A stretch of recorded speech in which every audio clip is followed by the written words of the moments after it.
देखो सबको जो है ना यहाँ ध्यान दो, बाद में लिख लेना है। अरे हीरो यहाँ ध्यान दो, और जो हम बता रहे हैं उसको समझना भी है, बोलना भी है, ठीक ना, बोलना भी, ठीक ना। देखो हम आज आपको बता रहे हैं समास। क्या बता रहे हैं? हिंदी व्याकरण में भी पढ़ा होगा कि जब दो या दो से अधिक पद या शब्द आपस में मिलकर के एक बन जाता है उसको समास कहते हैं। उसको क्या कहते हैं?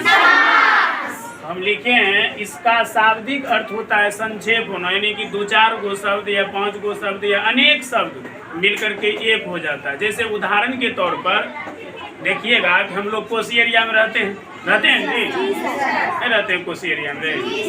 तो हम लोग कोसी एरिया में रहते हैं तो तुम देखेगा कि क्या होता है, पानी आता है, अभी आ रहा है पानी, नदी तालाब धार सब में पानी आता है, लेकिन सब जाकर के समुद्र में समा जाता है। समुद्र क्या हो गया? एक में जाके समा गया।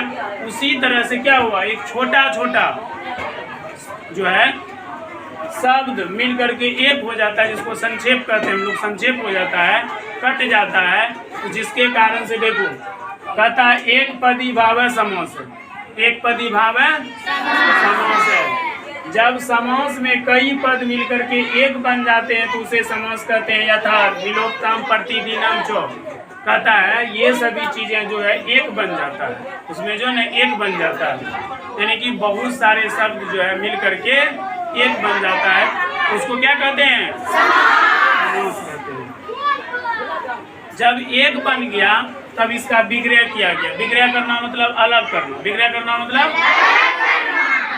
पता। जब समास के शब्द को अलग अलग कर दिया जाता है तो उसे समास विग्रह कहा जाता है। जैसे उदाहरण के तौर पर मेरे पास 10 रुपया है, कागज वाला रुपया, देखिए वो होगा जी सर। उसको हम वही 10 रुपया को अगर हम बदल देंगे 1 रुपया में, 2 रुपया में बदलेंगे जी नहीं हो जाएगा, चेंज हो जाएगा ना। है 10 रुपया, लेकिन वो कितना सिक्का में आ जाएगा, गिनेगी तो 1 2 3 4 ऐसे करके हो जाएगा। तो ये जो है समास क्या करता है, एक कर देता है। विग्रह क्या करता है, अलग अलग कर देता है। विग्रह मतलब अलग अलग। जैसे देखिएगा अभी आपको संयुक्त परिवार कब में मिलेगा, संयुक्त परिवार समझता है? जैसे देखिएगा दादा दादी माता पिता, या आप लोग एक साथ, बहुत कम घर में मिलेगा ऐसा। मिलता है ऐसा? नहीं मिलता है।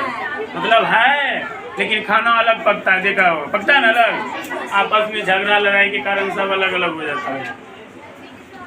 समास के कुल 6 भेद है। समास के कुल कितने भेद हैं? तो इसमें तुम लोग जो है ना कभी कभी कंफ्यूजन नहीं होइएगा। कोनो किताब में 7 भेद देता है, कोनो किताब में 7 भेद भी दे देता है, लेकिन यहाँ हम आपको 6 भेद का अध्ययन करा रहे हैं, ठीक है। देखिए कहता है पहला में दिया है अवयवी भाव समास। पहला में क्या दिया है? अवयवी भाव समास दिया है।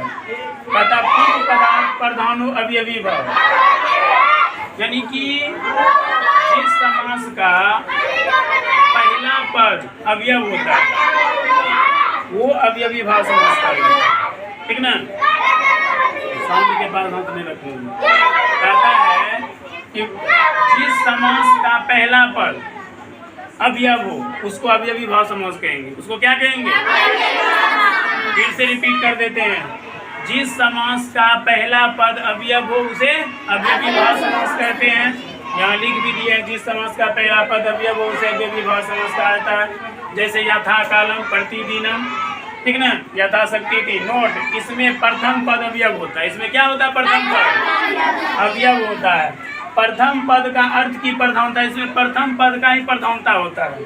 उसके बाद कह रहा है समस्त पद एक वचन में होता है। जैसे कुछ उदाहरण है, उपकृष्णम कृष्णस्य समीपम, उपवनम वनस्य समीपम, यथा लेखम लेखम अनित्यक्रियम, और प्रत्यम प्रति, और निर्जनम जनानाम अभावेति।